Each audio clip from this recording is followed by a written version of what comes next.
Welcome to study 24 Udaipur. आज की इस क्लास में हम इकोनॉमिक्स के 20 मल्टीपल चॉइस क्वेश्चंस हैं जिसे आज की इस क्लास में हम सोल्व करेंगे। या आपके जितने भी कॉम्पिटिटिव एग्जाम होते हैं इकोनॉमिक्स के, उन सभी एग्जाम के लिए आज की हमारी जो क्लास है वो आपके लिए हेल्पफुल रहेगी। तो चलिए स्टार्ट करते हैं। सबसे पहला जो आज का हमारा प्रश्न है, शीघ्र नाशवान वस्तुओं की पूर्ति की लोच किस प्रकार की होती हैं। ठीक है, प्राइस इलास्टिसिटी ऑफ सप्लाई हमको बताना है पेरिशेबल गुड्स। ठीक है, पेरिशेबल गुड्स क्या होती हैं? ऐसी वस्तुएं जिनकी पूर्ति में परिवर्तन नहीं किया जा सकता, ज़्यादा परिवर्तन संभव नहीं होता है। और शीघ्र नाशवान वस्तुओं के संदर्भ में अगर हम देखें तो जो प्राइस इलास्टिसिटी ऑफ सप्लाई है वो एक तरह से क्या होगी? परफेक्टली इन इलास्टिक होगी। ऑप्शन आपका बी। ठीक है, इसका अगर डायग्राम देखें तो कैसा बनेगा? वर्टिकल बनेगा, वाई एक्सिस के पैरेलल बनेगा। तो जो पेरिशेबल गुड्स होती हैं, शीघ्र नष्ट होने वाली वस्तुएं, उनमें पूर्ति की लोच किस प्रकार की होगी? परफेक्टली इन इलास्टिक होगी। ई एस इक्वल टू हम कह सकते हैं 0। ठीक है, पूर्ति एक तरह से क्या होगी? इनकी स्थिर रहेगी। नेक्स्ट अगर हम देखें सेकंड, पूर्णतया बेरोजगार मांग की स्थिति में मांग वक्र की आकृति कैसी होगी? डिमांड कर्व का जो शेप है वो कैसा होगा जब वस्तुओं की जो मांग है, डिमांड है, वो कैसी है? इन इलास्टिक है। ठीक है, परफेक्टली इन इलास्टिक। और परफेक्टली इन इलास्टिक का मतलब क्या हो गया? प्राइस में चेंज होने के साथ में डिमांड में चेंज नहीं होता है। डिमांड क्या होगी? कांस्टेंट। तो जब डिमांड कांस्टेंट होगी तो जो डिमांड कर्व है वो कैसा बनेगा? वर्टिकल बनेगा। ठीक है, वाई अक्ष के समानांतर हम कह सकते हैं इस तरीके से। तो यहाँ पे जो आपका करेक्ट आंसर हो जाएगा वो हो जाएगा ऑप्शन बी, लंबवत, वर्टिकल होगी। पूर्णतया बेरोजगार मांग की स्थिति में जो मांग वक्र है, डिमांड कर्व है, वो कैसा होगा? लंबवत होगा, वर्टिकल होगा, जिसको हम कह सकते हैं परफेक्टली इन इलास्टिक। नेक्स्ट, मुद्रा आपूर्ति में कमी करके मुद्रास्फीति को नियंत्रित करना कहलाएगा। सप्लाई ऑफ मनी जो है उसको कम करके अगर इन्फ्लेशन को कंट्रोल किया जाता है तो इसको क्या कहा जाएगा? देखिए, जब इकोनॉमी में, अर्थव्यवस्था में जो पेपर मनी है, कागजी मुद्रा है, उसकी अगर सप्लाई पूर्ति बढ़ जाती है तो इसी कंडीशन में क्या होगा? इन्फ्लेशन, मुद्रास्फीति की स्थिति उत्पन्न हो सकती है। तो ये जो मनी सप्लाई है इसको कम करके अगर इन्फ्लेशन को कंट्रोल किया जाएगा तो इसको हम क्या कहेंगे? डिफ्लेशन कहेंगे, विस्फीति। करेक्ट आंसर आपका क्या हो जाएगा? Option C. नेक्स्ट देखिए, अर्थशास्त्र में सर्वप्रथम व्यष्टि एवं समष्टि शब्दों का जो प्रयोग है वो किसने किया? माइक्रो और मैक्रो वर्ड जो है उसका यूज सबसे पहले इकोनॉमिक्स में किसने किया था? तो यहाँ पे अगर हम देखें तो माइक्रो और मैक्रो वर्ड जो है सबसे पहले किसने यूज किए थे? ऑप्शन आपका सी, रेगनर फ्रिश ने यूज किए थे 1933 में। नेक्स्ट है, आर्थिक समस्या कब उत्पन्न होती हैं? Economic problem. ठीक है, आर्थिक समस्या या इकोनॉमिक प्रॉब्लम एक तरफ से क्या है? प्रॉब्लम ऑफ चॉइस, चयन की समस्या कह सकते हैं।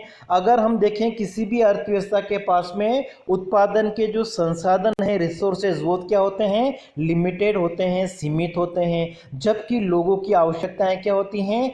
अनलिमिटेड होती हैं। तो आवश्यकताएं असीमित होने के कारण या फिर संसाधन, रिसोर्सेज जो है वे स्केर हैं, सीमित होते हैं इस वजह से। और जो ये लिमिटेड रिसोर्सेज हैं इनके यूज़ क्या होते हैं? अल्टरनेटिव होते हैं। तो यहाँ पे जो करेक्ट आंसर हो जाएगा आपका क्या होगा? Option D. नेक्स्ट है, सामान्य कीमत स्तर में वृद्धि निम्नलिखित में से किस कारण हो सकती हैं? जो जनरल प्राइस लेवल है वो कब इंक्रीज हो सकता है? किस कारण से इंक्रीज हो सकता है इनमें से? अगर इकोनॉमी में मनी की जो सप्लाई है, मुद्रा की आपूर्ति बढ़ जाए, या फिर जो टोटल आउटपुट है वो कम हो जाए, या फिर जो प्रभावी मांग है, इफेक्टिव डिमांड जो है वो एक तरह से क्या हो जाए? बढ़ जाए। तो यहाँ पे अगर हम देखें तो जो जनरल प्राइस लेवल है वो किस वजह से बढ़ सकता है, जब अर्थव्यवस्था में मुद्रा की जो सप्लाई है, आपूर्ति है, वो एक तरह से क्या हो, बढ़ जाए। नेक्स्ट है, मुद्रा की पूर्ति यथावत रहने पर यदि मुद्रा की मांग में वृद्धि होती है तो क्या होगा। ठीक है, मनी की जो सप्लाई है वो तो क्या है, कांस्टेंट, लेकिन अगर डिमांड फॉर मनी, मुद्रा की मांग अगर बढ़ जाए, मुद्रा की मांग बढ़ जाए लेकिन मुद्रा की पूर्ति नहीं बढ़ रही है, मुद्रा की पूर्ति क्या है, स्थिर है, तो इस स्थिति में क्या होगा, जो रेट ऑफ इंटरेस्ट है, ब्याज की दर है, वो क्या होगी, बढ़ जाएगी। करेक्ट आंसर आपका हो जाएगा इसमें से ऑप्शन बी। नेक्स्ट है, प्रच्छन्न बेरोजगारी का क्या अर्थ होता है। ठीक है, छिपी हुई बेरोजगारी जिसको हम कह सकते हैं, जो हमारा एग्रीकल्चर सेक्टर है, कृषि क्षेत्र है, वहाँ पे इस प्रकार की बेरोजगारी देखने को मिलती है, जहाँ पे आवश्यकता से अधिक जो श्रमिक है, लेबर है, वो उस काम में लगे होते हैं, और अगर जो अतिरिक्त श्रमिक है उनको अगर वहाँ से हटा दिया जाए तब भी टोटल प्रोडक्शन, कुल उत्पादन पर कोई प्रभाव नहीं पड़ता है। इसका मतलब क्या हो गया, जो अतिरिक्त श्रमिक हैं उनकी मार्जिनल प्रोडक्टिविटी, सीमांत उत्पादकता कितनी होती है, शून्य होती है। तो यहां पे करेक्ट आंसर आपका क्या हो जाना चाहिए, ऑप्शन सी। नेक्स्ट देखिए, भारतीय अर्थव्यवस्था के संदर्भ में खुले बाजार की क्रियाएं किसे निर्दिष्ट करता है। ठीक है, इंडियन इकोनॉमी के रेफरेंस में अगर हमको देखना है, ओपन मार्केट ऑपरेशन का मतलब क्या हो गया, खुले बाजार में, ओपन मार्केट में जो भारतीय रिजर्व बैंक है वो क्या करता है, गवर्नमेंट जो सिक्योरिटीज हैं उनको सेल करता है या परचेज करता है। ठीक है, भारतीय रिजर्व बैंक द्वारा खुले बाजार में सरकारी प्रतिभूतियों का क्रय विक्रय करना क्या कहलाता है, खुले बाजार की क्रियाएं। नेक्स्ट, यदि किसी अर्थव्यवस्था में ब्याज की दर को घटाया जाता है तो, ठीक है, अगर रेट ऑफ इंटरेस्ट जो है अगर अर्थव्यवस्था में कम हो जाएगी तो इसका क्या प्रभाव पड़ेगा, उपभोग घटेगा नहीं, इससे उपभोग क्या होगा, बढ़ेगा। सरकार का कर संग्रह जो है बढ़ाएगा, अर्थव्यवस्था में निवेश को बढ़ाएगा, बिल्कुल सही है। जब रेट ऑफ इंटरेस्ट क्या होगी, अर्थव्यवस्था में कम हो जाएगी तो इससे क्या होगा, जो इन्वेस्टमेंट है, जो निवेश है, वो एक तरह से क्या होगा, बढ़ेगा। ऑप्शन आपका सी। नेक्स्ट, किसी वस्तु की नकारात्मक आय लोच, जो इनकम इलास्टिसिटी है वो नेगेटिव, इसका मतलब क्या हो गया, इनकम बढ़ने के साथ साथ में उस वस्तु की जो मांगी जाने वाली मात्रा है वो एक तरह से क्या हो जाती हैं, कम हो जाती हैं। तो आय में कमी होने पर उस वस्तु के क्रय की जाने वाली मात्रा क्या होगी, अगर आय कम हो जाती है तो उस वस्तु की क्रय की जाने वाली मात्रा क्या होगी, बढ़ेगी, क्योंकि इनकम इलास्टिसिटी कैसी है, नेगेटिव है। ठीक है, नेक्स्ट है, स्वतंत्र भारत की अर्थव्यवस्था के संदर्भ में निम्नलिखित में से कौन सी एक घटना सर्वप्रथम हुई है। तो ये डिफरेंट आपको अलग अलग जो घटनाएं दे रखी हैं, इन सभी का आपको सन याद रखना पड़ेगा। अगर हम पहली पंचवर्षीय योजना की बात करें, फर्स्ट 5 ईयर प्लान कब आया था, 1951 में आया था। फिर भारतीय स्टेट बैंक का जो राष्ट्रीयकरण है, SBI का जो नेशनलाइजेशन है, वो कब हुआ था, 1949 में हुआ था। ठीक है, लगभग ये होना चाहिए पूरा सितंबर के आसपास होना चाहिए। भारतीय रिजर्व बैंक का जो राष्ट्रीयकरण है वो 1 जनवरी 1949 को हुआ था, और रुपए का जो अवमूल्यन है, डीवैल्यूएशन है, वो भी आपका सितंबर के आसपास हुआ था। इसका मतलब अगर हम देखें यहाँ पे तो सबसे पहली जो घटना है वो कौन सी हुई थी, RBI का नेशनलाइजेशन। ठीक है, भारतीय रिजर्व बैंक का राष्ट्रीयकरण कब हुआ था, 1 जनवरी 1949 को, 1949 को।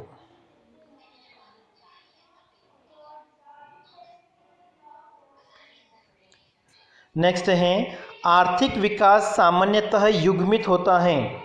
ठीक है, आर्थिक विकास जो इकोनॉमिक डेवलपमेंट है वो किसके साथ में संबंधित है, इनमें से। तो देखिए, जब किसी अर्थव्यवस्था का विकास होता है तो उसके साथ साथ में जो इन्फ्लेशन है, मुद्रास्फीति है, लगभग 2% 3% के आसपास हो तो ये अच्छी मानी जाती हैं। इसका मतलब हम कह सकते हैं कि आर्थिक विकास जो है वो मुद्रास्फीति के साथ में संबंधित होता है।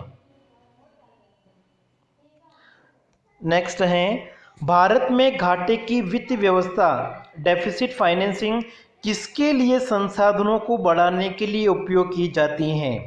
ठीक है, इंडिया में डेफिसिट फाइनेंसिंग जो है वो किस लिए यूज़ की जाती हैं।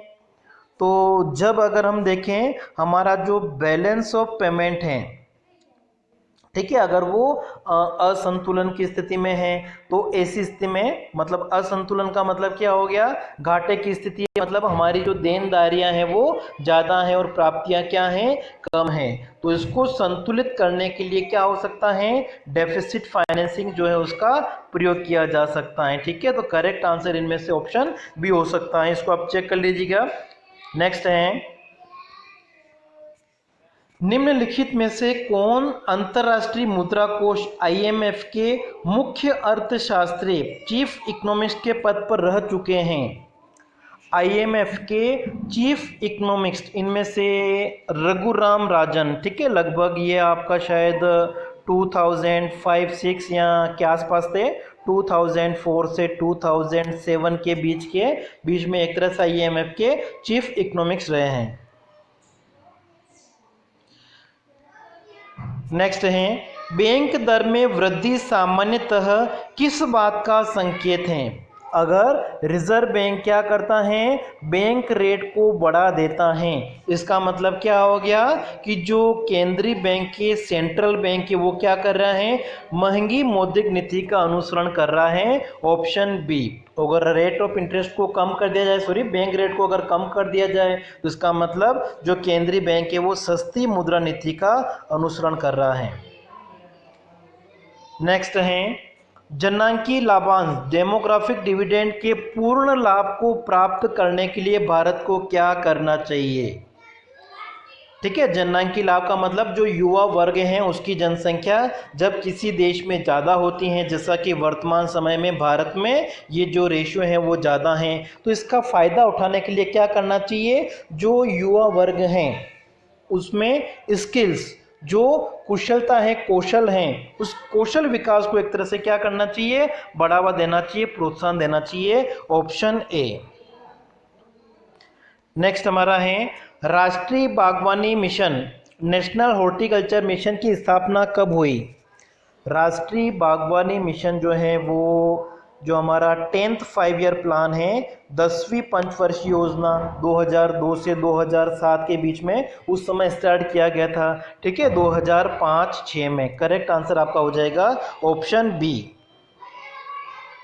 नेक्स्ट है, कुल स्थिर लागतों के संबंध में निम्न में से कौन सा कथन सत्य है। ठीक है, टोटल फिक्स्ड कॉस्ट के बारे में हमको बताना है। टोटल फिक्स्ड कॉस्ट क्या होती हैं, ऐसी लागतें जो उत्पादन के बढ़ने, घटने या शून्य होने पर क्या होती हैं, स्थिर होती हैं। तो यहाँ पर अगर हम देखें कि लागतें उत्पादन की मात्रा में वृद्धि के साथ बढ़ती हैं, गलत हैं, स्थिर रहती हैं। उत्पादन की मात्रा अगर कम हो जाए तब ये कम नहीं होगी, तब भी ये स्थिर रहेगी। फिर उत्पादन की मात्रा शून्य होने पर शून्य नहीं होती है, मतलब यह लागतें उत्पादन के बढ़ने अथवा घटने पर हमेशा धनात्मक होगी, ऑप्शन आपका डी। फिर देखिए आज का अंतिम प्रश्न हमारा है, निम्नलिखित में से कौन सी विशेषता पूर्ण प्रतियोगिता बाजार में देखने को नहीं मिलती है। परफेक्ट कॉम्पिटिटिव मार्केट का कौन सा फीचर इनमें से देखने को नहीं मिलता है। तो इसमें वस्तुएं क्या होती हैं, परफेक्ट सब्स्टिट्यूट होती हैं, पूर्ण प्रतिस्थापन वस्तुओं का उत्पादन किया जाता है, होमोजीनियस या समरूप वस्तुओं का उत्पादन किया जाता है पूर्ण प्रतियोगिता में, बिल्कुल सही है। फिर फर्म का जो मांग वक्र होता है वो पूर्णतः लोचदार, परफेक्टली इलास्टिक या एक्स एक्सिस के पैरेलल होता है, हॉरिजॉन्टल होता है, ये भी बिल्कुल सही है। फिर इसमें फर्म जो होती है वो कीमत निर्धारक होती है, प्राइस मेकर होती है, ये गलत है। ठीक है, मतलब जो पूर्ण प्रतियोगिता है उसमें फर्म क्या होती हैं, प्राइस टेकर होती हैं, कीमत स्वीकारक होती हैं, और कीमत का जो निर्धारण करने वाला होता है कौन होता है? इंडस्ट्री, उद्योग होता है। और दीर्घ काल में फर्मों को सामान्य लाभ मिलता है, ये भी बिल्कुल सही है। तो हमारा करेक्ट आंसर क्या हो गया? ऑप्शन सी।